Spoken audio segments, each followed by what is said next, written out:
एक 80 वर्षीय व्यक्ति अपने 45 वर्षीय उच्च शिक्षित बेटे के साथ अपने घर में सोफे पर बैठा था। अचानक उनकी खिड़की पर एक कौवा बैठ गया। पिता ने अपने बेटे से पूछा, यह क्या है? बेटे ने जवाब दिया, यह एक कौवा है। कुछ मिनटों के बाद पिता ने अपने बेटे से दूसरी बार पूछा, यह क्या है? बेटे ने कहा, पिता, मैंने अभी आपको यह एक कौवा है कहा है। थोड़ी देर बाद बूढ़े पिता ने फिर से अपने बेटे से तीसरी बार पूछा, यह क्या है? इस समय बेटे के स्वर में कुछ जलन महसूस हुई। तब उसने अपने पिता से झुंझलाते हुए बोला, यह एक कौवा है, एक कौवा। थोड़ी देर बाद पिता ने फिर से अपने बेटे से चौथी बार पूछा, यह क्या है? इस बार बेटा अपने पिता पर चिल्लाया, आप मुझसे बार बार एक ही सवाल क्यों पूछते रहते हैं? हालांकि मैंने आपको कई बता चुका हूँ कि यह एक कौवा है, क्या आप इसे समझ नहीं पा रहे हैं? थोड़ी देर बाद पिता अपने कमरे में गए और एक पुरानी डायरी लेकर वापस आए, जिसे उन्होंने अपने बेटे के जन्म के बाद से बनाए रखा था। एक पेज खोलने पर उन्होंने अपने बेटे को उस पेज को पढ़ने के लिए कहा। जब बेटे ने इसे पढ़ा तो निम्नलिखित शब्द डायरी में लिखे गए थे, आज मेरा 3 साल का छोटा बेटा सोफे पर मेरे साथ बैठा था जब खिड़की पर एक कौवा बैठा था। मेरे बेटे ने मुझसे 23 बार पूछा कि यह क्या है, और मैंने उसे 23 बार जवाब दिया कि यह एक कौवा था। मैंने उसे हर बार प्यार से गले लगाया और उसने मुझसे 23 बार फिर से वही सवाल पूछा।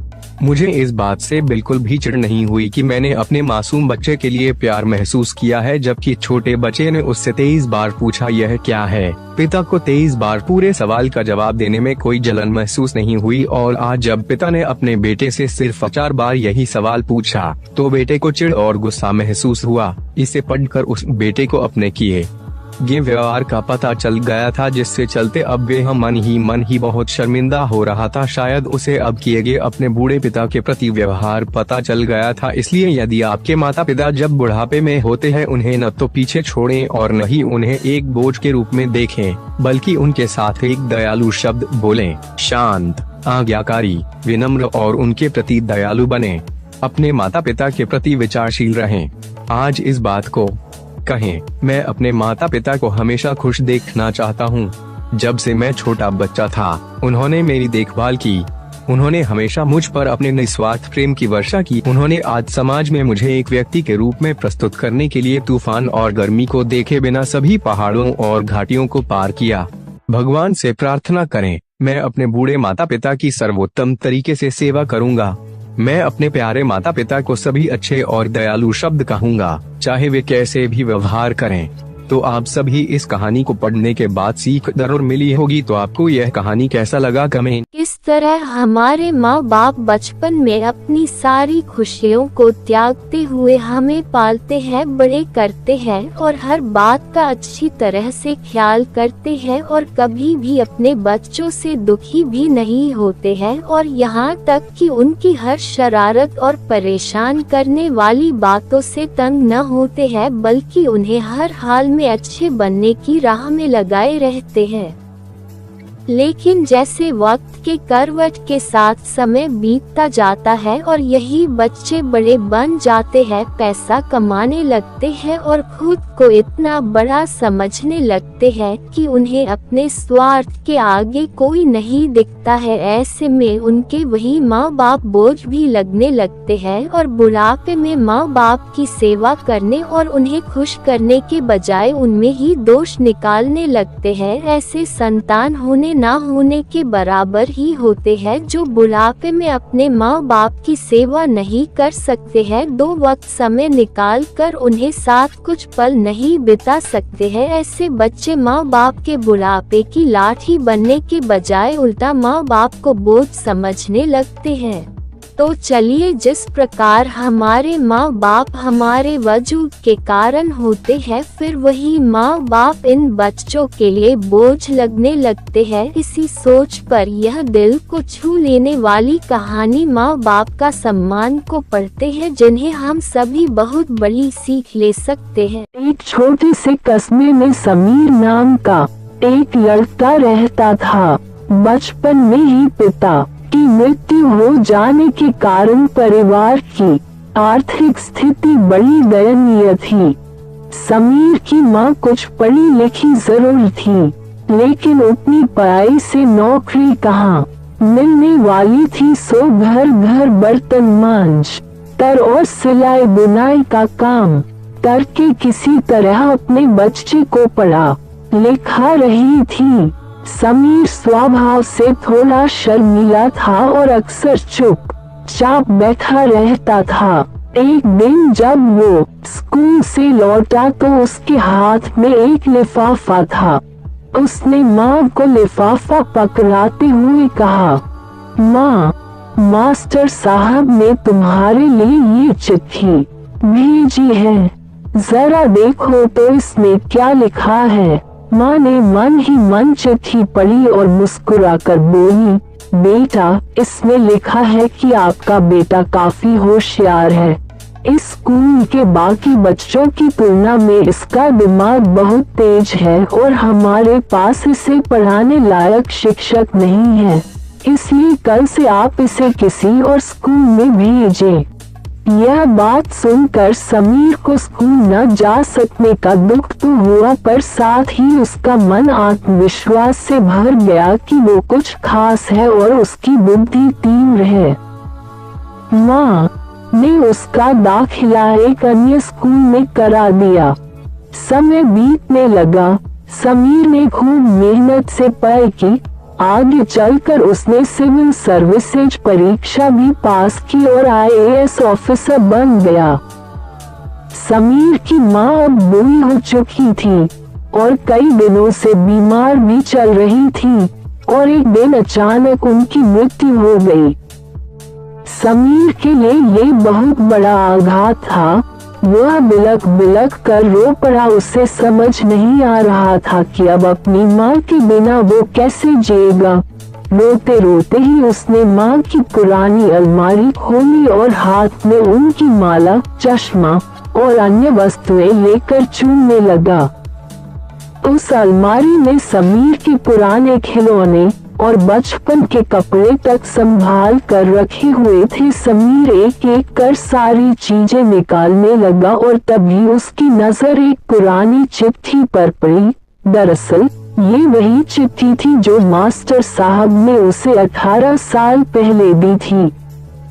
नम आंखों से समीर उसे पढ़ने लगा। आदरणीय अभिभावक, आपको बताते हुए हमें अफसोस हो रहा है कि आपका बेटा समीर पढ़ाई में बेहद कमजोर है और खेल कूद में भी भाग नहीं लेता है। जान पड़ता है कि उम्र के हिसाब से समीर की बुद्धि विकसित नहीं हो पाई है, अतः हम इसे अपने विद्यालय में पढ़ाने में असमर्थ हैं। आपसे निवेदन है कि समीर का दाखिला किसी मंद बुद्धि विद्यालय में कराएं अथवा खुद घर पर रख कर इसे पाएं। दो आदमी सड़क के किनारे एक साथ यात्रा कर रहे थे जब उनमें से एक को भरा हुआ पर्स दिखा जो उसने तुरंत उठाया। मैं कितना भाग्यशाली हूँ, उसने कहा। मुझे एक पर्स मिला है। उसके भार को देखते हुए वह सोने से भरा होना चाहिए। ऐसा मत कहो, मुझे एक पर्स मिला है, उसके साथी ने कहा। बल्कि कहो हमें एक पर्स मिला है और हम कितने भाग्यशाली हैं क्योंकि साथ चल रहे यात्रियों को सड़क के भाग्य या दुर्भाग्य को समान रूप से साझा करना चाहिए। नहीं, दूसरे ने गुस्से से जवाब दिया। मैंने इसे पाया और मैं ही इसे रखने जा रहा हूँ। तभी उन्होंने रुको पकड़ो चोर के चिल्लाने की आवाज सुनी। उन्होंने देखा कि चारों ओर से कई लोगों की भीड़ सड़क पर उनकी तरफ ही आ रही थी। जिस व्यक्ति को पर्स मिला वह दहशत में आ गया। अगर वे हमारे पास पर्स पाते हैं तो हम मारे जाएंगे। वह रोया नहीं, दूसरे ने उत्तर दिया। आप पहले हम नहीं कहते थे, इसलिए अब अपने में से चिपके रहें। कहूँ मैं मारा जाऊंगा। हम किसी से अपने दुर्भाग्य को साझा करने की उम्मीद नहीं कर सकते जब तक कि हम अपने सौभाग्य को भी साझा करने के लिए तैयार नहीं हो। एक गांव में एक ज्ञानी रहता था। सभी शास्त्रों में पारंगत होने और सब कुछ जानने के बावजूद वह बहुत गरीब था और उसके पास घर नहीं था। एक दिन का भोजन भी प्राप्त करना उसके लिए बहुत कठिन था और उसके कपड़े खराब हो गए थे। ये बुद्धिमान व्यक्ति घर घर जाकर भीख मांगता था। कृपया मुझे भिक्षा दें। उसके फटे पुराने कपड़ों को देखकर ज्यादातर लोग उसे पागल समझते थे और दरवाजा बंद कर लेते थे। इस वजह से एक बार उसे कई दिनों से खाने को कुछ नहीं मिला था, लेकिन एक दिन उसे एक अमीर आदमी ने महंगा पोशाक दिया। वह नया पोशाक पहनकर पहले की तरह भिक्षा लेने चला गया। आज जिस पहले घर में वह गया था उसके लिए गृहस्थ ने बड़े आदर के साथ उसे अंदर बुलाया। महोदय, कृपया अंदर आएं और हमारे घर में भोजन करें। समझदार आदमी अंदर गया और खाने के लिए बैठ गया। गृहस्थ ने उन्हें विभिन्न प्रकार के सूप, भोजन, व्यंजन और खाने के लिए मिठाइयाँ परोसी। सबसे पहले प्रार्थना करने के बाद बुद्धिमान ने अपने हाथ में एक मिठाई ली और अपने नए पोशाक को यह कहते हुए खिलाना शुरू किया, मेरे प्यारे पोशाक खाओ खाओ। यह देखकर गृहस्थ हैरान रह गया और बुद्धिमान व्यक्ति की गतिविधि को समझ नहीं पा रहा था। तो बुद्धिमान ने पूछा, श्रीमान, पोशाक नहीं खाता? सही। दूसरे आदमी ने हाँ में सिर हिलाया और पूछा, फिर इस पोशाक के लिए खाना क्यों दे रहे हो? बुद्धिमान व्यक्ति ने उत्तर दिया, वास्तव में इस नए पोशाक के कारण ही आपने आज मुझे भोजन की पेशकश की। जब कल पुराने फटे कपड़ों में मैंने खाना मांगा तो कल ही तुमने मुझे जाने को कहा था। चूंकि मुझे यह खाना इस नए पोशाक के कारण मिला है, इसलिए मैं इसका आभारी हूँ और इसलिए मैं इसे खिला रहा हूँ। बुद्धिमान की बात सुनकर गृहस्थ थोड़ा लज्जित हुआ। कभी भी किसी को उनके आउटलुक से जज न करें। ये कहानी एक गरीब आदमी की है जो बेहद आलसी था। वह हमेशा अमीर बनने का सपना देखता था मगर उसके लिए काम नहीं करना चाहता था। वह सिर्फ अपना पेट भरने के लिए भीख मांगता था। एक दिन सौभाग्य से उसे भिक्षा के रूप में दूध का एक बर्तन मिला। वह बहुत खुश हुआ। वह उस बर्तन को लेकर घर गया और उसे उबाला। उसमें से कुछ पिया और बाकी बचा हुआ दूध को दही बनाने के लिए उसमें थोड़ी दही मिला दिया। वह लेट गया और जल्द ही सो गया। सोते समय वह अमीर होने का सपना देखता है। उसके विचार उस दिन मिले दूध के बर्तन के इर्द गिर्द होते हैं। उसने सपना देखा, सुबह तक घड़े का दूध दही बन जाता है। एक बार दही जमने के बाद वे उसे मथ कर उसमें से मक्खन निकाल लेता है। फिर उस मक्खन से घी बनाता है। फिर वो इस घी को अच्छे दामों में बाजार में बेच देता है और उस पैसे से वह एक मुर्गी खरीदता है। वो मुर्गी हर दिन अंडे देती है, फिर उसके पास उन अंडों से कई मुर्गियां हो जाती है, जिनसे उसका खुद का एक पोल्ट्री फार्म हो जाता है। वे कल्पना करता रहा कि कुछ मुर्गियां बेचकर वो कुछ गाय खरीदता है और कुछ ही दिनों में वह दूध डेयरी खोल लेता है। सभी लोग उससे दूध खरीदते हैं और फिर वह जल्द ही अमीर हो जाता है और फिर वो सोना चांदी खरीदता है और उसके गहने बनवाता है, जिसे वह राजा को ऊंचे दामों में बेच देता है। वह इतना अमीर हो जाता है कि वह एक सुंदर लड़की से शादी करता है और जल्द ही उसका एक सुंदर बेटा होता है। एक दिन उसका बेटा कोई शरारत करता है तो उसे बड़ी लाठी से पीटता है। इस सपने के दौरान उसने अनजाने में अपने पास पड़ी छड़ी उठाई और सपने में अपने बेटे को पीटने की सोचकर उसे हिलाने लगा। अचानक इसी अवस्था में उसने दूध घड़े को मारा और उसे तोड़ दिया। जब वे उठा तो सारा दूध बर्तन से बाहर गिरा था। दिवा स्वप्न देखने से कुछ हासिल नहीं होता। सपनों को पूरा करने के लिए कड़ी मेहनत करनी चाहिए।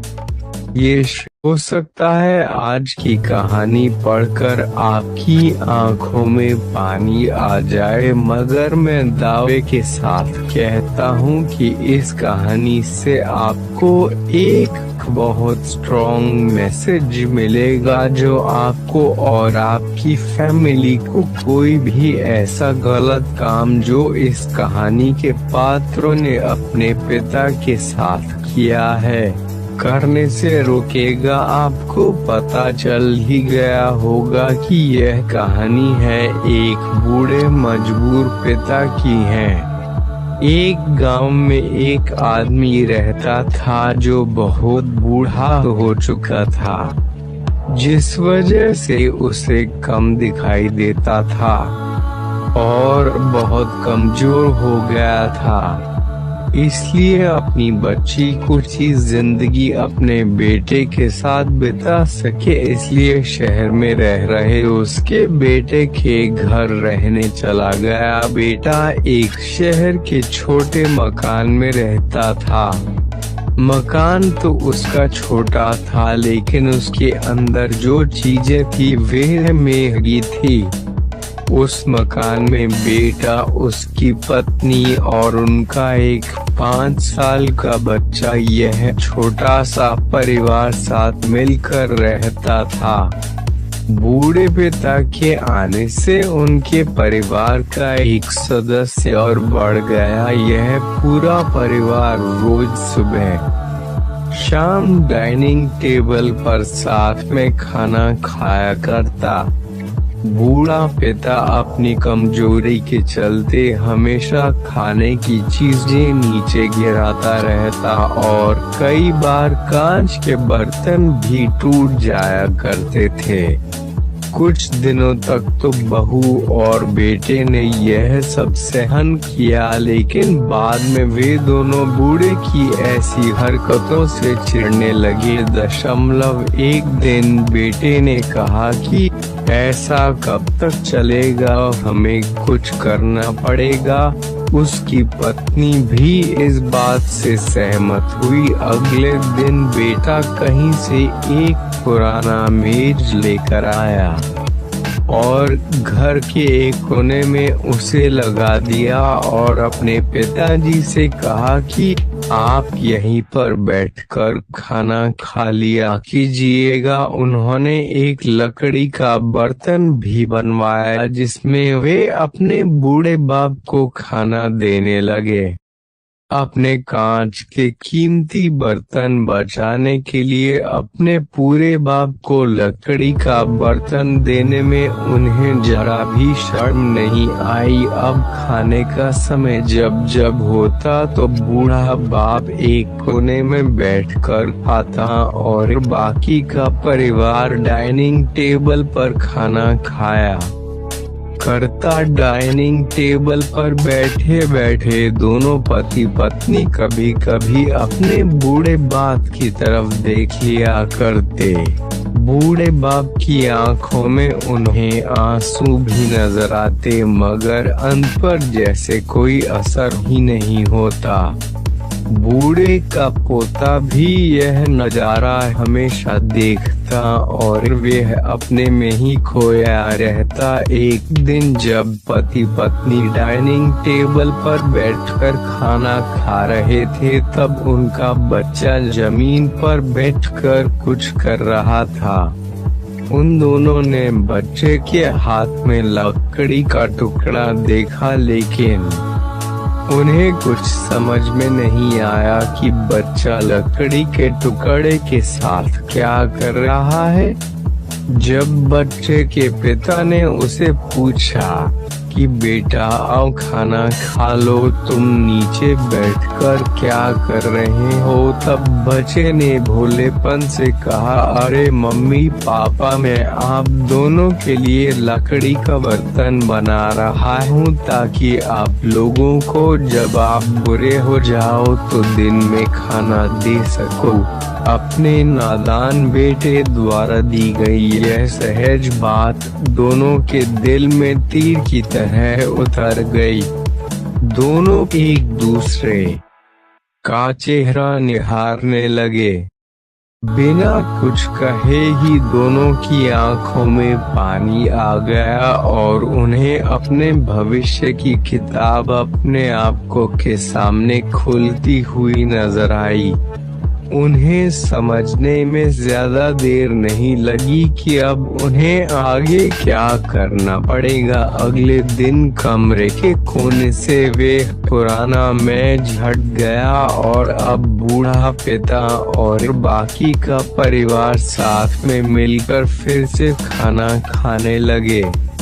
बूढ़े की कमजोरी की वजह से हो रही गलतियां भी अब किसी को नहीं चिढ़ाती थी। दोस्तों, यह कहानी हमें बताती है हर वह पत्ता जो आज हरा है वह कल सूखेगा और डाली से नीचे भी गिरेगा। इसलिए हमें अपने बड़े बूढ़ों का हमेशा ख्याल रखना चाहिए और हमें हमारे माता पिता और बुजुर्गों के साथ वैसा ही व्यवहार करना चाहिए जैसा हम चाहते हैं कि हमारे बूढ़े होने के बाद हमारे बच्चे हमारे साथ करें। दोस्तों, आपको यह नजरुल्ला कैसी लगी कमेंट करके जरूर बताइएगा। अगर अच्छी लगी तो आप अपने दोस्तों और परिवार के साथ इसे शेयर कर सकते हैं और खास करके ऐसे लोगों के साथ जरूर शेयर कीजिएगा जिनका व्यवहार बड़े बूढ़ों के कर भला तो हो भला की कहानी। एक प्रसिद्ध राजा था जिसका नाम रामधन था। अपने नाम की ही तरह प्रजा सेवा ही उसका धर्म था। उनकी प्रजा भी उन्हें राजा राम की तरह ही पूजती थी। राजा रामधन सभी की निष्काम भाव से सहायता करते थे, फिर चाहे वो उनके राज्य की प्रजा हो या अन्य किसी राज्य की। उनकी ख्याति सर्वत्र थी। उनके दानी स्वभाव और व्यवहार के गुणगान उसके शत्रु राजा तक करते थे। उन राजाओं में एक राजा था भीमसेन, जिसे राजा रामधन की इस ख्याति से ईर्ष्या थी। उस ईर्ष्या के कारण उसने राजा रामधन को हराने की एक रणनीति बनाई और कुछ समय बाद रामधन के राज्य पर हमला कर दिया। भीमसेन ने छल से युद्ध जीत लिया और रामधन को जंगल में जाना पड़ा। इतना होने पर भी रामधन की लोकप्रियता में कोई कमी नहीं थी। हर जगह उन्हीं की बातें चलती थी जिससे भीमसेन को चैन न था। उसने राजा रामधन को मृत्युदंड देने का फैसला किया। उसने ऐलान किया कि जो राजा रामधन को पकड़ कर उसके सामने लाएगा वो उसे 100 सोने की दीनार देगा। दूसरी तरफ राजा रामधन जंगलों में भटक रहे थे। तब उन्हें एक राहगीर मिला और उसने कहा, भाई तुम इसी जगह के लगते हो, क्या मुझे राजा रामधन के राज्य की तरफ का रास्ता बता सकते हो? राजा रामधन ने पूछा, तुम्हें क्या काम है राजा से? तब राहगीर ने कहा, मेरे बेटे की तबीयत ठीक नहीं, उसके इलाज में सारा धन चला गया। सुना है राजा रामधन सभी की मदद करते हैं। सोचा उन्हीं के पास जाकर याचना करूं। यह सुनकर राजा रामधन राहगीर को अपने साथ लेकर भीमसेन के पास पहुँचे। उन्हें देख दरबार में सभी अचंभित थे। राजा रामधन ने कहा, हे राजन, आपने मुझे खोजने वाले को 100 दीनार देने का वादा किया था। मेरे इस मित्र ने मुझे आपके सामने पेश किया है, अतः इसे वो 100 दीनार दे दे। यह सुनकर राजा भीमसेन को एहसास हुआ कि राजा रामधन सच में कितने महान और दानी हैं और उसने अपनी गलती का स्वीकार किया। साथ राजा रामधन को उनका राज्य लौटा दिया और सदा उनके दिखाए रास्ते पर चलने का फैसला किया। दोस्तों, इसी को कहते हैं कर भल तो हो भल।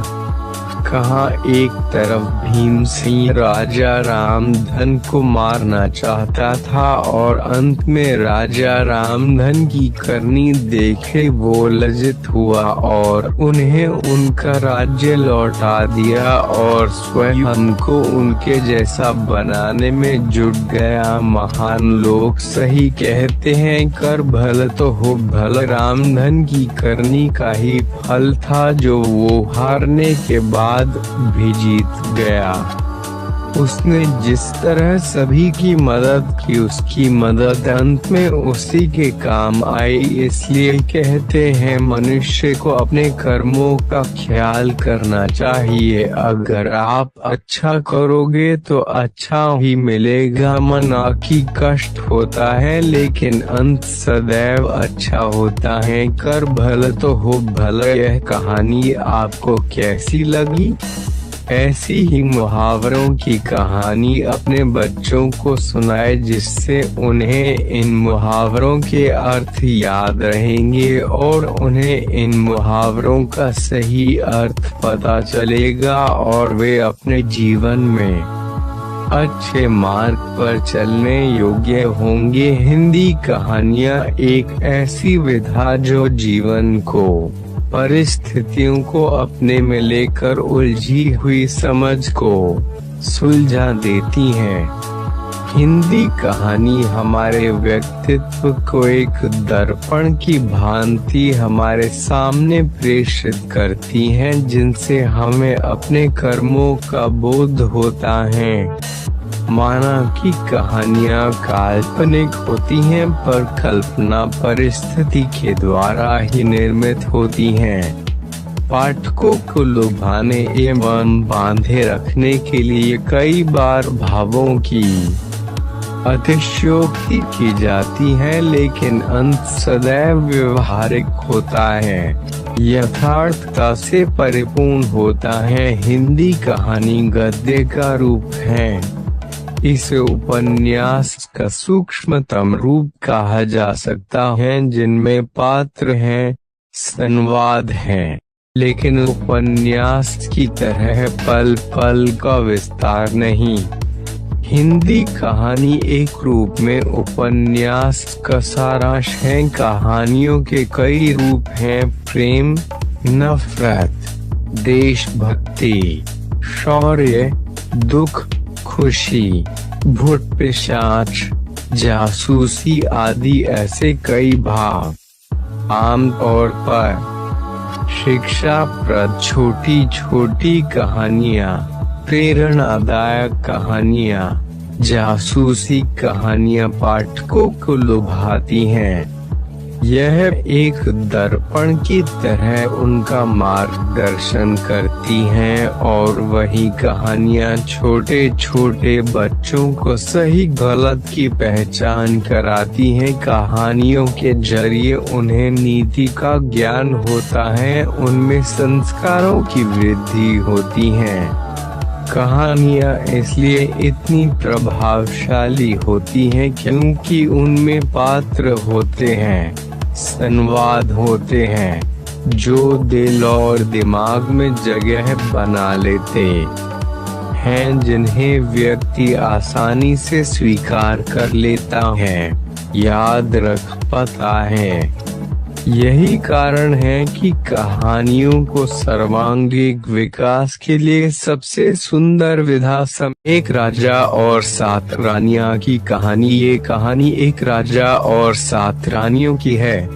एक राज्य में एक राजा और उनकी 7 पत्नी थी। उन लोगों को किसी भी चीज की कमी महसूस नहीं थी, बस एक ही चीज की कमी थी, उन सभी 7 रानियों का एक भी बच्चे नहीं थे, इसलिए उसे बच्चे की कमी महसूस होती थी। लेकिन उनमें से 6 रानियां काफी सुंदर थी और अपनी सुंदरता पर घमंड करती थी, और सबसे छोटी वाली रानी दिखने में काली और सुशील थी और घर के कामों में लगी रहती। एक दिन राजा ने शिकार के लिए घने जंगल की ओर निकला और उदास होकर एक पेड़ के नीचे बैठ गया। कुछ समय बाद वहां एक साधु आ पहुंचा और कहा, तुम इतने उदास किए हो पुत्र। राजा ने सारी बातें उस साधु को बताई। इतना सुनते ही उसने पेड़ से आम तोड़कर राजा के हाथ में देते हुए कहा, अपनी 7 पत्नी को आपस में बांट कर खा ले। राजा ने इतना सुनते ही घर आ पहुंचा और 6 रानियों के हाथों में दिया।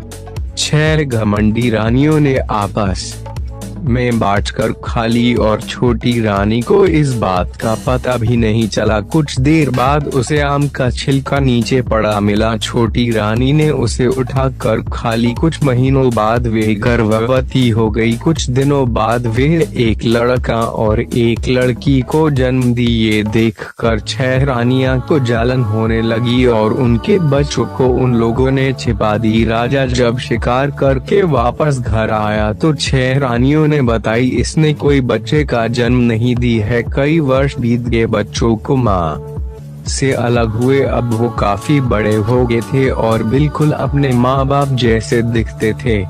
काफी समय बीता गया। एक दिन बच्चे ने खेलते हुए अपने माँ बाप के पास आ पहुँचा। वो बिल्कुल अपने माँ बाप के जैसा दिखते थे। ये देखकर 6 रानियां ने सारी सच्चाई राजा और रानी को बताई दी। राजा ने उन दोनों बच्चों को गले से लगाकर उन्हें अपने पास रख लिया और 6 रानियों को घर से बाहर निकाल दिया गया। राजा और रानी खुशी खुशी रहने लगे। एक गांव में एक राजा रहता था। उस राजा के 5 बेटी थी। 5 में 4 गोरी और 1 काली थी। उन चारों को अपने रूप पर बड़ा घमंड था। एक दिन उनके पिताजी ने उन 5 बहनों से उनकी शादी की बात की। उनमें से 4 बहुत खुश हो गई और 1 बहुत ही दुखी थी। 4 इसलिए खुश थे कि उसकी शादी एक अच्छे राजकुमारों के साथ होगी और 1 इसलिए दुखी थी कि हम जैसी काली लड़की के साथ कौन राजकुमार शादी करेगा। उन 5 बहनों का स्वयंवर रखा गया। वहाँ दूर दूर से राजकुमार आए और चारों बहनों के लिए 4 राजकुमार हो गए। उनमें से एक बची थी जो काली थी। तभी एक आदमी आया जो फटी हुई कपड़े और बहुत ही बदबू दे रहा था। तभी उन चारों बहनों की नजर उस आदमी पर पड़ा और वे कहने लगे, ये लो तुम्हारा राजकुमार आ गया। यह सुनकर उसे बहुत दुखी हुई, पर वे उसे स्वीकार कर ली और 5 बहनों की शादी हो गई। शादी होने के बाद राजा ने यह आदेश अपने बेटियों और उनके पतियों को दिया कि जो राजकुमार सबसे ज्यादा पक्षी और जानवर का शिकार करके लाएगा उसे मैं राजा घोषित कर दूंगा। यह सुनकर सभी राजकुमार शिकार करने के लिए निकल गए। सभी राजा शैल नाना नानी की कहानियाँ। बचपन में जैसे ही गर्मियों की छुट्टी शुरू हो जाती है, अक्सर बच्चे गर्मी की छुट्टी बिताने अपने नाना नानी के घर जाते हैं, जहाँ पर उन्हें अपने नन्हेहाल में खूब धमा चौकड़ी करते हैं और फिर दिन भर मस्ती करने के बाद रात में अपने नानी से नई नई कहानियाँ सुनने को मिलती है, जो काफी मजेदार और सीख देने वाली होती है। इसलिए बचपन में सुनी गई अक्सर हमें याद रहती है। तो चलिए आज हम यहाँ पर नई नानी की कहानियाँ शेयर कर रहे हैं, जिन्हें पढ़कर आप अपने बचपन के दिनों को याद कर सकते हैं और इन नानी की कहानियों से सीख भी ले सकते हैं। नानी की नई नई मजेदार कहानियाँ। तो चलिए नानी की इन मजेदार कहानियों को जानते हैं, जिनसे हम अच्छी शिक्षा भी ले सकते हैं, जिनसे हमें अच्छाई के मार्ग पर चलने की प्रेरणा भी मिलती है। घमंड का अंत। नानी की कहानी। एक जंगल में एक विशाल पर्वत था। एक दिन उस विशाल पर्वत ने जानवरों को देखा, जंगल को देखा और फिर खुद को देखा। उसे अपने आकार पर बहुत घमंड हुआ। उसने कहा, मैं सबसे शक्तिशाली हूँ, मैं ही तुम्हारा ईश्वर हूँ। पर्वत की यह बातें सुनकर सभी जानवरों को बहुत गुस्सा आया। घोड़े ने आगे बढ़कर कहा, ओ घमंडी पर्वत, अपने आप पर इतना घमंड मत कर, एक क्षण में तुम्हें दौड़कर पार कर सकता हूँ। पर पर्वत पर थोड़ी ऊपर चढ़ने के घोड़ा लड़खड़ा कर गिर गया। पर्वत दिल खोलकर हंसा। इसी तरह हाथी, ऊंट, जिराफ सभी ने कोशिश की, पर वे पहाड़ का कुछ बिगाड़ नहीं पाए। अब सभी जानवरों को अपना दोस्त चूहा याद आया। प्रार्थना की शक्ति एक सीख देती कहानी। चूहा पर्वत के पास आया और उसने पर्वत को चुनौती दी। पर्वत ने चूहे का खूब मजाक उड़ाया। चूहे ने मुस्कुराते हुए पर्वत में छेद बनाना प्रारंभ किया। अन्य चूहों ने भी पर्वत में छेद करना चालू कर दिया। पर्वत घबरा गया। उसने सभी जानवरों से माफी मांगी। इस तरह पर्वत के घमंड को एक छोटे से चूहे ने तोड़ दिया। कहानी से शिक्षा, जीवन में हमें कभी भी घमंड नहीं करना चाहिए, क्योंकि जो घमंड करते हैं एक दिन निश्चित ही उनके घमंड का अंत भी होता है। इसलिए हमें लोगों के साथ घमंड के बजाय विनम्र का स्वभाव रखना चाहिए। बड़ी सोच का बड़ा जादू। एक प्रेरक बंदर की कहानी। नानी की कहानी। एक समय की बात है, एक शरीफ आदमी था। उसके पास एक बंदर था। वह बंदर के जरिए अपनी आजीविका कमाता था। बंदर कई तरह के करतब लोगों को दिखाता था। लोग उस पर पैसे फेंकते थे, जिसे बंदर इकट्ठा करके अपने मालिक को दे देता था। एक दिन मालिक बंदर को चिड़ियाघर लेकर गया। बंदर ने वहाँ पिंजरे में एक और बंदर देखा। लोग उसे देख देख कर खुश हो रहे थे तथा उसे खाने को फल, बिस्किट इत्यादि दे रहे थे। बंदर ने सोचा कि पिंजरे में रहकर भी यह बंदर कितना भाग्यवान है, बिना किसी परिश्रम के ही इसे खाना पीना मिल जाता है। बच्चों को पढ़ाई में मन कैसे लगाए। उस रात वह बंदर भी भागकर चिड़ियाघर में रहने पहुंच गया। उसे मुफ्त का खाना और आराम बहुत अच्छा लगा, पर कुछ दिनों में ही बंदर का मन भर गया। उसे अपनी स्वतंत्रता की याद आने लगी, अपनी आजादी वापस चाहता था। वह फिर चिड़ियाघर से भागकर अपने मालिक के पास पहुंच गया। उसे मालूम हो गया कि रोटी कमाना कठिन होता है, किंतु आश्रित होकर पिंजरे में कैद रहना उससे भी कठिन है। कहानी से शिक्षा। इस कहानी से हमें यही शिक्षा मिलती है कि जब स्थिति में होते हैं वे स्थिति उतनी अच्छी नहीं लगती है, जबकि दूसरों का जीवन और अधिक अच्छा लगता है। लेकिन वास्तव में वैसा नहीं होता है। सभी लोग अपने जीवन में कुछ न कुछ परेशानियां झेलते रहते हैं, इसलिए हमें दूसरों के देखने के बजाय अपने सुख में संतोष करना चाहिए। बुराई पर अच्छाई की जीत की कहानी। कौवा और लोमड़ी नानी की कहानी। एक लोमड़ी थी, दिन भर वे भोजन की तलाश में भटक रही थी, लेकिन उसे जंगल में खाने को कहीं भी कुछ न मिला। फिर वह लोमड़ी थक हार कर एक पेड़ के नीचे बैठ गई। इतने में उस पेड़ में एक कौवा उड़ते हुए आकर बैठ गया, जिसके चोंच में रोटी का टुकड़ा था, जिसे देखकर लोमड़ी में मुंह में पानी आ गया। फिर वे उस रोटी के टुकड़े को पाने के लिए तरकीब सोचने लगी। फिर कुछ देर सोचने के बाद वह कौवे से बोली, अरे कौवा भाई, आप तो बहुत ही अच्छा गाता है, आपके गानों को सुनना हमें बहुत ही अच्छा लगता है, हमें भी अपना गाना तो सुनाओ। भूत वाली कहानियाँ। कहानी से शिक्षा। इस कहानी से हमें यही शिक्षा मिलती है, कभी भी हमें दूसरों की बातों में नहीं आना चाहिए। जो भी करना चाहिए अपने दिमाग से सोच समझ कर ही। कोई सवाल। मैं एक अविवाहित महिला हूँ। मैं पिछले काफी समय से बहुत मुश्किल दौर गुजर रही हूँ। ऐसा इसलिए क्योंकि मुझे अपने ही बड़े भाई से प्यार हो गया। दरअसल मेरी उम्र 19 साल है। मैं पिछले 3 सालों से अपने बड़े भाई के प्यार में हूँ, जो कि मुझसे 8 साल बड़ा है। वह 26 साल का है। वह इस बात को नहीं जानता कि मैं उसकी तरफ आकर्षित हूँ। मैं न केवल उसके साथ प्रेम संबंध बनाना चाहती हूँ, बल्कि शादी को लेकर भी मेरी योजना है। हालांकि समस्या यह है कि हम दोनों हिंदू हैं, जिसकी वजह से हम चाहकर भी साथ नहीं हो सकते हैं। हालांकि मैं जानती हूँ कि अपने ही सगे भाई के लिए प्रेम संबंधी भावना रखना बहुत ही गलत है, लेकिन अपने दिल पर मेरा कोई जोर नहीं है। ऐसे में मुझे समझ नहीं आ रहा कि मैं क्या करूं। सभी तस्वीरें सांकेतिक हैं। हम यूजर्स द्वारा शेयर की गई स्टोरी में उनकी पहचान गुप्त रखते हैं। मुंबई में काउंसलिंग साइकोलॉजिस्ट जंखाना जोशी कहती हैं कि आप वयस्क होने की तरफ बढ़ रही हैं, जहां शारीरिक कामुकता विकसित होना बहुत ही आम बात है। यह एक बहुत ही सामान्य प्रक्रिया है। हालांकि इस दौरान अपने भाई बहन के प्रति आकर्षण का अनुभव करना सही नहीं है। एक ही छत के नीचे रहते हुए अपने सगे भाई बहन के प्रति लगाव होना बहुत ही साधारण है। हालांकि इस भावना को प्यार का नाम देना गलत होगा। आप खुद भी इस बात को अच्छे से जानती हैं कि आपके धर्म में यह रिश्ता मान्य नहीं है।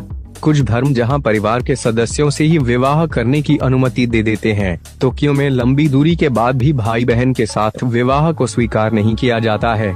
मैं समझती हूँ कि आप अपने भाई से बहुत प्यार करती हैं, लेकिन आपको यह भी समझना पड़ेगा, जब यह बात आपके परिवार को पता चलेगी तो उन्हें कितना खराब लग सकता है। आपके भाई ने भी आपसे कभी नहीं कहा कि वे आपके प्यार में हैं। यह फीलिंग्स पूरी तरह एक तरफा है, जिसका कोई मोल नहीं है। मैं आपको बता दूं कि आप जिस उम्र में है, वहां अक्सर हम अपने भावी साथी को लेकर मन में एक टेम्पलेट बना लेते हैं, जिनके अनुभव के आधार पर ही हम अपनी प्राथमिकताओं, प्रतिभाओं और दृष्टिकोणों को आकार देते हैं। हालांकि मन में बनाए गए टेम्पलेट का मिलान करना गैर संबंधित जोड़ों के लिए होता है, लेकिन भाई बहनों के बीच यह एक बड़ा विवाद खड़ा कर सकता है। जैसा कि आपने बताया कि आप अपने भाई के साथ शादी करने की योजना भी बना रही हैं। ऐसे में मैं आपको बता दूं कि यह रिश्ता परिवार द्वारा कभी भी स्वीकार नहीं किया जाएगा। ऐसा इसलिए भी क्योंकि भाई बहनों के बीच रक्त समूह समान होता है, जिसकी वजह से उनसे पैदा होने वाला बच्चा चिकित्सकीय रूप से फिट नहीं होता है। ऐसी शादियों से जन्मे बच्चों में न केवल शारीरिक और मानसिक रूप से असामान्य होने की संभावना अधिक होती है, बल्कि उन्हें परिवार का प्यार भी नहीं मिलता। मैं आपको यही सलाह दूंगी कि आप अपनी भावनाओं पर कंट्रोल रखें। मैं ऐसा बिल्कुल नहीं कह रही हूँ कि आप अपने भाई से प्यार न करें, लेकिन उनके साथ प्रेम संबंधी विचार मन में लाना आपके भविष्य को प्रभावित कर सकता है। इसका असर न केवल आपकी पर्सनैलिटी पर पड़ेगा, बल्कि इससे बाकी रिश्ते भी उथल पुथल हो जाएंगे। अगर आपकी भी रिश्तों से जुड़ी कोई कहानी है जिसे आप सबके साथ साझा करना चाहते हैं, तो उसे पर भेज सकते हैं। आपका नाम गुप्त ही रखा जाएगा। कंटेंट्स आभार अंग्रेजी 100 कम दादाजी के जन्मदिन पर बधाई संदेश शायरी कोट्स व कविता प्रेम व मिठास भरे शब्दों में हैप्पी बर्थडे दादा बोलने के कई तरीके हैं, जिनका एक जरिया बधाई संदेश शायरी कविता व कोट्स भी हैं। अगर आप दादाजी के जन्मदिन पर कुछ स्पेशल प्लान कर रहे हैं तो उसमें जन्मदिन पर बधाई शायरी कविताएं और स्पेशल संदेश 4 चांद लगा देंगे। इन बधाई संदेश के लिए मॉम जंक्शन का यह लेख पढ़ें। यहाँ दिए गए दादाजी के जन्मदिन पर कविताओं व अन्य बधाई संदेश का कलेक्शन एकदम हटकर और नया है। दादाजी के जन्मदिन पर शायरी बधाई संदेश व कोट्स। यहाँ हम 100 से भी अधिक दादाजी के जन्मदिन पर बधाई संदेश लेकर आए हैं। अगर आप उनसे दूर रहते हैं तो मैसेज या कॉल के जरिए उन तक ये बधाई संदेश पहुंचा सकते हैं। वहीं अगर आप उनके साथ हैं तो मौका मिलते ही उन्हें ये पढ़कर सुना दें दादाजी को जन्मदिन पर बधाई संदेश बर्थडे विशेस फॉर दादाजी इन हिंदी। इस भाग में आप दादाजी को जन्मदिन पर दिए जाने वाले बधाई संदेश पढ़ेंगे। इनमें से आप अपनी पसंद का कोई भी बधाई संदेश चुनकर उन्हें मुबारकबाद दे सकते हैं। जीवन में जब आती है मुसीबत तब आती है आपकी याद। आपकी लंबी उम्र के लिए खुदा से मैं करता हूँ फरियाद। हैप्पी बर्थडे दादा। अनुशासन पापा ने सिखाया, माँ ने प्यार का रास्ता दिखाया। जिस दादाजी ने मुश्किल में साथ निभाया, उनका आज जन्मदिन है आया। जन्मदिन की शुभकामनाएं। दादाजी हर पल खुशी का है, गम से रहते हैं अनजान। आपने किए हैं कई अच्छे काम जो बनाता है आपको महान। हैप्पी बर्थडे दादाजी। आपके आशीर्वाद से हर कमाना पूरी हो जाती है। आपके साथ से जीवन की हर खुशी दोगुनी हो जाती है। हैप्पी बर्थडे दादाजी। खुदा ने भी आपका जन्मदिन मनाया होगा जब उसने प्यार से आपको बनाया होगा। हैप्पी बर्थडे दादाजी। दिल से मालामाल है मेरे दादू, दिखते बड़े कमाल है मेरे दादू। ऐसे दादू को 1000 सलाम। जन्मदिन पर मिले खुशियाँ तमाम। ये दुनिया जब फेंकती है हम पर जाल, तब आप आते हो दादाजी हमें बचाने हर हाल। जन्मदिन मुबारक हो दादू। बचपन की सबसे निराली जोड़ी, मैं और मेरे प्यारे दादाजी की जोड़ी। हैप्पी बर्थडे दादाजी। जिन्होंने दादा होने का फर्ज बखूबी निभाया, जिन्होंने कंधे पर बैठाकर मोहल्ला घुमाया, उन दादाजी का आज जन्मदिन है आया। उनके लिए हमने चॉकलेट केक है बनाया। हैप्पी बर्थडे दादा। मौका है आज जन्मदिन का उनके, जिनके कंधों पर वर्षों से खेला है हमने। दुनिया के सबसे अच्छे दादाजी को जन्मदिन मुबारक हो। पापा की मार से बचाने वाले, माँ की फटकार पर समझाने वाले, मेरे दादा हैं प्यारे और भोले भाले। हर घड़ी जो साथ दे मेरा, वो शख्स सिर्फ आप हैं। हैप्पी बर्थडे दादा। जय वीरू जैसी जोड़ी है हमारी, जो कभी न टूटे ऐसी दोस्ती है हमारी। वैसे तो वो उम्र में काफी बड़े हैं मुझसे, पर बच्चों जैसी बातें होती है हमारी। मेरे प्यारे दादू को जन्मदिन की बधाई। मेरा हरदम साथ देने और मुझे सही राह दिखाने वाले दादू को जन्मदिन की शुभकामनाएं। उम्मीद से ज्यादा प्यार देने वाले, हर मुश्किल में साथ देने वाले, मुबारक हो आपको आज का जन्मदिन। सारा दिन आपको हम यही पैगाम हैं देने वाले। दादू हैप्पी बर्थडे। आपके जीवन में कभी गम ना हो, आपके आंखें कभी नम न हो, बस हर पल आप हंसते रहो, ऐसा आपके जीवन का हर दिन हो। दादू हैप्पी बर्थडे। वो दूर रहते हैं पर दिल के पास हैं, मेरे लिए मेरे दादाजी बहुत खास हैं। दादाजी को जन्मदिन की बधाई। खुशियों का छांव हो, मेरे दादू का नाम हो, उनकी झोली में दुनिया भर का सम्मान हो। हैप्पी बर्थडे दादाजी। मम्मी की डांट पर आपने गोदी में लिया, पापा की मार पर आपने दुलार किया। मेरे दादू आप ही मेरे सबसे प्यारे मित्र हो। भगवान से प्रार्थना है कि जीवन भर आप खुश रहो। आपको जन्मदिन की हार्दिक बधाइयाँ। आपसे कुछ बात है कहनी, हमें आपके साथ जिंदगी है बितानी। अधूरा लगता है दिन आपके बिना, हमें हर दिन अपने पास ही रखना। मेरी तरफ से आपको जन्मदिन की बधाइयाँ। खुशी की दुकान है दादू, सुरक्षा कवच की दीवार है दादू। ऐसे मजबूत और स्वस्थ दादू को शुभकामनाएं। दादू तुम हो गोल मटोल, कहाँ से लाते हो इतने। जीवन में किसी के चले जाने से या कुछ खो जाने से हम अक्सर उदास हो जाते हैं। यह मनुष्य का स्वभाव है, पर हमें यह नहीं भूलना चाहिए कि यह दुनिया की रीत है। जब जिस समय हमारे पास जो है अनमोल है। हेलो दोस्तों, मैं हूँ आपका दोस्त नजरुल्लाह और मैं लेकर आ गया हूँ एक बहुत ही खूबसूरत और दिल को छू जाने वाली कहानी। कहानी छोटी है लेकिन आपके दिल को छू जाएगी, क्योंकि इस कहानी में गहराई बहुत है। यह कहानी है आरूही और एक बुढ़िया की। जो एक छोटी लड़की ऊपर लिखी हुई है। एक दिन की बात है, आरोही सुबह पार्क में टहलते हुए जा रही थी, तभी रोती हुई बच्ची मिली। आरोही ने उससे रोने का कारण पूछा तो लड़की ने बताया कि वह जिस गुड़िया से खेल रही थी वह इसी पार्क में कहीं खो गई है। आरोही ने उस बच्ची को उसकी गुड़िया ढूंढ लाने का आश्वासन दिया, जिससे वह बच्ची चुप हो गई। इस प्यार भरी बात को सुनकर संजना अपना सारा गुस्सा भूल गई और वह संजय से लिपट गई। एक दिन दोनों लोग उसी पेड़ के नीचे बैठे बातें कर रहे थे। संजना पेड़ के सहारे बैठी थी और संजय उसकी गोद में सर रख कर लेटा हुआ था। तभी संजना बोली, जानू, अब तुम्हारी जुदाई मुझसे बर्दाश्त नहीं होती। तुम्हारे बिना एक पल भी मुझे 100 साल के बराबर लगता है। तुम मुझसे शादी कर लो, नहीं तो मैं मर जाऊंगी। संजय ने झट से लड़की के मुंह पर अपना हाथ रख दिया और बोला, मेरी जान, ऐसी बातें मत किया करो। अगर तुम्हें कुछ हो गया तो मैं कैसे जिंदा रहूंगा। संजना कुछ नहीं बोली। वह उम्मीद भरी नजरों से संजय की ओर देखती रही। संजय ने अपनी बात आगे बढ़ाई, तुम चिंता मत करो जान, मैं जल्दी ही अपने घर वालों से बात करूंगा। धीरे धीरे काफी समय बीत गया। एक दिन की बात है, दोनों लोग उसी पेड़ के नीचे बैठे हुए थे। उस वक्त संजय का चेहरा उतरा हुआ था। संजना के पूछने पर वह रुआंसा होकर बोला, जान, मैंने अपने घर वालों को बहुत समझाया पर वे हमारी शादी के लिए तैयार ही नहीं। उन्होंने मेरी शादी कहीं और तक कर दी है। यह सुनकर संजना का कलेजा फट पड़ा। उसका मन हुआ कि वह जोर जोर से रोए, लेकिन उसने अपने जज्बात पर काबू पा लिया और बोली, जानू, मैं तुमसे सच्चा प्यार किया है, मैं तुम्हें कभी भुला नहीं सकती। प्लीज मुझे माफ कर देना।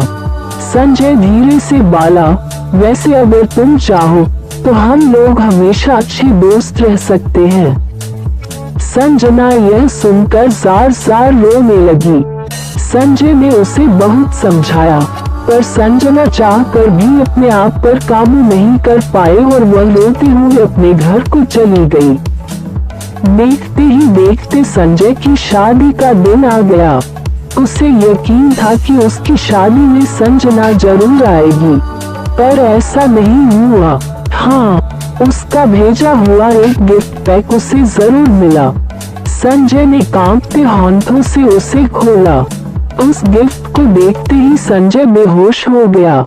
गिफ्ट पैक में और कुछ नहीं, खून से लथपथ संजना का दिल रखा हुआ था और साथ ही में थी एक चिट्ठी जिसमें लिखा हुआ था, अरे पागल, अपना दिल तो लेते जा, वरना अपनी पत्नी को क्या देगा। दोस्तों, किसी के लिए मोहब्बत टाइम पास होती है और किसी के लिए जिंदगी से बढ़कर। समंदर न सही पर एक नदी तो होनी चाहिए, तेरे शहर में जिंदगी कहीं तो होनी चाहिए। मोहब्बत के एहसास ने हम दोनों को छुआ था। फर्क सिर्फ इतना था कि उसने किया था और मुझे हुआ था। वापस लौट आया है हवाओं का रुख मोड़ने वाला, दिल में फिर उतर रहा है दिल तोड़ने वाला। एक 80 वर्षीय व्यक्ति अपने 45 वर्षीय उच्च शिक्षित बेटे के साथ अपने घर में सोफे पर बैठा था। अचानक उनकी खिड़की पर एक कौवा बैठ गया। पिता ने अपने बेटे से पूछा, यह क्या है? बेटे ने जवाब दिया, यह एक कौवा है। कुछ मिनटों के बाद पिता ने अपने बेटे से दूसरी बार पूछा, यह क्या है? बेटे ने कहा, पिता, मैंने अभी आपको यह एक कौवा है कहा है। थोड़ी देर बाद बूढ़े पिता ने फिर से अपने बेटे से तीसरी बार पूछा, यह क्या है? इस समय बेटे के स्वर में कुछ जलन महसूस हुई। तब उसने अपने पिता से झुंझलाते हुए बोला, यह एक कौवा है, एक कौवा। थोड़ी देर बाद पिता ने फिर से अपने बेटे से चौथी बार पूछा, यह क्या है? इस बार बेटा अपने पिता पर चिल्लाया, आप मुझसे बार बार एक ही सवाल क्यों पूछते रहते हैं? हालांकि मैंने आपको कई बता चुका हूँ कि यह एक कौवा है, क्या आप इसे समझ नहीं पा रहे हैं? थोड़ी देर बाद पिता अपने कमरे में गए और एक पुरानी डायरी लेकर वापस आए, जिसे उन्होंने अपने बेटे के जन्म के बाद से बनाए रखा था। एक पेज खोलने पर उन्होंने अपने बेटे को उस पेज को पढ़ने के लिए कहा। जब बेटे ने इसे पढ़ा तो निम्नलिखित शब्द डायरी में लिखे गए थे। आज मेरा 3 साल का छोटा बेटा सोफे पर मेरे साथ बैठा था जब खिड़की पर एक कौवा बैठा था। मेरे बेटे ने मुझसे 23 बार पूछा कि यह क्या है, और मैंने उसे 23 बार जवाब दिया कि यह एक कौवा था। मैंने उसे हर बार प्यार से गले लगाया और उसने मुझसे 23 बार फिर से वही सवाल पूछा। मुझे इस बात से बिल्कुल भी चिढ़ नहीं हुई कि मैंने अपने मासूम बच्चे के लिए प्यार महसूस किया है, जबकि छोटे बच्चे ने उससे 23 बार पूछा यह क्या है। पिता को 23 बार पूरे सवाल का जवाब देने में कोई जलन महसूस नहीं हुई, और आज जब पिता ने अपने बेटे से सिर्फ 4 बार यही सवाल पूछा तो बेटे को चिढ़ और गुस्सा महसूस हुआ। इसे पढ़कर उस बेटे को अपने किए ये व्यवहार का पता चल गया था, जिससे चलते अब वह मन ही बहुत शर्मिंदा हो रहा था। शायद उसे अब किए गए अपने बूढ़े पिता के प्रति व्यवहार पता चल गया था। इसलिए यदि आपके माता पिता जब बुढ़ापे में होते हैं, उन्हें न तो पीछे छोड़ें और न ही उन्हें एक बोझ के रूप में देखें, बल्कि उनके साथ एक दयालु शब्द बोलें। शांत, आज्ञाकारी, विनम्र और उनके प्रति दयालु बने। अपने माता पिता के प्रति विचारशील रहें। आज इस बात को कहें, मैं अपने माता पिता को हमेशा खुश देखना चाहता हूँ। जब से मैं छोटा बच्चा था, उन्होंने मेरी देखभाल की। उन्होंने हमेशा मुझ पर अपने निस्वार्थ प्रेम की वर्षा की। उन्होंने आज समाज में मुझे एक व्यक्ति के रूप में प्रस्तुत करने के लिए तूफान और गर्मी को देखे बिना सभी पहाड़ों और घाटियों को पार किया। भगवान से प्रार्थना करें, मैं अपने बूढ़े माता पिता की सर्वोत्तम तरीके से सेवा करूँगा। मैं अपने प्यारे माता पिता को सभी अच्छे और दयालु शब्द कहूँगा, चाहे वे कैसे भी व्यवहार करें। तो आप सभी इस कहानी को पढ़ने के बाद सीख जरूर मिली होगी। तो आपको यह कहानी कैसा लगा कमेंट। एक छोटे से कस्बे में समीर नाम का एक लड़का रहता था। बचपन में ही पिता की मृत्यु हो जाने के कारण परिवार की आर्थिक स्थिति बड़ी दयनीय थी। समीर की माँ कुछ पढ़ी लिखी जरूर थी, लेकिन उतनी पढ़ाई से नौकरी कहाँ मिलने वाली थी। सो घर घर बर्तन मांज तर और सिलाई बुनाई का काम करके किसी तरह अपने बच्चे को पढ़ा लिखा रही थी। समीर स्वभाव से थोड़ा शर्मीला था और अक्सर चुपचाप बैठा रहता था। एक दिन जब वो स्कूल से लौटा तो उसके हाथ में एक लिफाफा था। उसने माँ को लिफाफा पकड़ाते हुए कहा, माँ, मास्टर साहब ने तुम्हारे लिए ये चिट्ठी भेजी है, जरा देखो तो इसमें क्या लिखा है। माँ ने मन ही मन चिट्ठी पढ़ी और मुस्कुराकर बोली, बेटा, इसमें लिखा है कि आपका बेटा काफी होशियार है। इस स्कूल के बाकी बच्चों की तुलना में इसका दिमाग बहुत तेज है और हमारे पास इसे पढ़ाने लायक शिक्षक नहीं है, इसलिए कल से आप इसे किसी और स्कूल में भेजें। यह बात सुनकर समीर को स्कूल न जा सकने का दुख तो हुआ, पर साथ ही उसका मन आत्मविश्वास से भर गया कि वो कुछ खास है और उसकी बुद्धि तीव्र है। माँ ने उसका दाखिला एक अन्य स्कूल में करा दिया। समय बीतने लगा। समीर ने खूब मेहनत से पढ़ाई की। आगे चलकर उसने सिविल सर्विसेज परीक्षा भी पास की और IAS ऑफिसर बन गया। समीर की माँ अब बूढ़ी हो चुकी थी और कई दिनों से बीमार भी चल रही थी, और एक दिन अचानक उनकी मृत्यु हो गई। समीर के लिए ये बहुत बड़ा आघात था। वह बिलख बिलख कर रो पड़ा। उसे समझ नहीं आ रहा था कि अब अपनी माँ के बिना वो कैसे जिएगा। रोते रोते ही उसने माँ की पुरानी अलमारी खोली और हाथ में उनकी माला, चश्मा और अन्य वस्तुएं लेकर चुनने लगा। उस अलमारी में समीर के पुराने खिलौने और बचपन के कपड़े तक संभाल कर रखे हुए थे। समीर एक एक कर सारी चीजें निकालने लगा और तभी उसकी नजर एक पुरानी चिट्ठी पर पड़ी। दरअसल ये वही चिट्ठी थी जो मास्टर साहब ने उसे 18 साल पहले दी थी। नम आंखों से समीर उसे पने लगा। आदरणीय अभिभावक, आपको बताते हुए हमें अफसोस हो रहा है कि आपका बेटा समीर पढ़ाई में बेहद कमजोर है और खेल कूद में भी भाग नहीं लेता है। जान पड़ता है कि उम्र के हिसाब से समीर की बुद्धि विकसित नहीं हो पाई है, अतः हम इसे अपने विद्यालय में पढ़ाने में असमर्थ हैं। आपसे निवेदन है कि समीर का दाखिला किसी मंद बुद्धि विद्यालय में कराएं अथवा खुद घर पर रख कर इसे पाएं। कर भला तो हो भला की कहानी। एक प्रसिद्ध राजा था जिसका नाम रामधन था। अपने नाम की ही तरह प्रजा सेवा ही उसका धर्म था। उनकी प्रजा भी उन्हें राजा राम की तरह ही पूजती थी। राजा रामधन सभी के निष्काम भाव से सहायता करते थे, फिर चाहे वो उनके राज्य की प्रजा हो या अन्य किसी राज्य की। उनकी ख्याति सर्वत्र थी। उनके दानी स्वभाव और व्यवहार के गुणगान उसके शत्रु राजा तक करते थे। उन राजाओं में एक राजा था भीम सिंह, जिसे राजा रामधन की इस ख्याति से ईर्ष्या थी।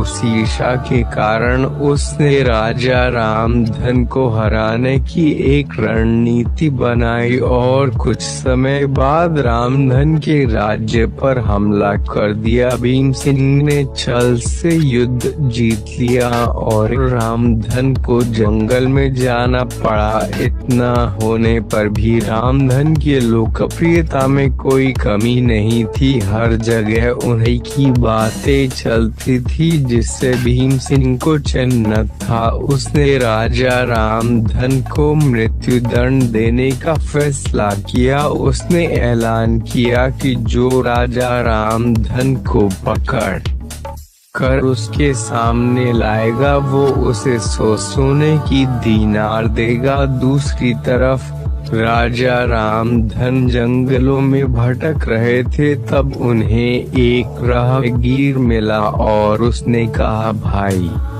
तुम इसी जगह के लगते हो, क्या मुझे राजा रामधन के राज्य की तरफ का रास्ता बता सकते हो?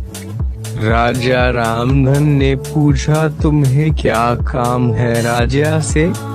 तब राहगीर ने कहा, मेरे बेटे की तबीयत ठीक नहीं, उसके इलाज में सारा धन चला गया। सुना है राजा रामधन सभी की मदद करते हैं। सोचा उन्हीं के पास जाकर याचना करूं। यह सुनकर राजा रामधन राहगीर को अपने साथ ले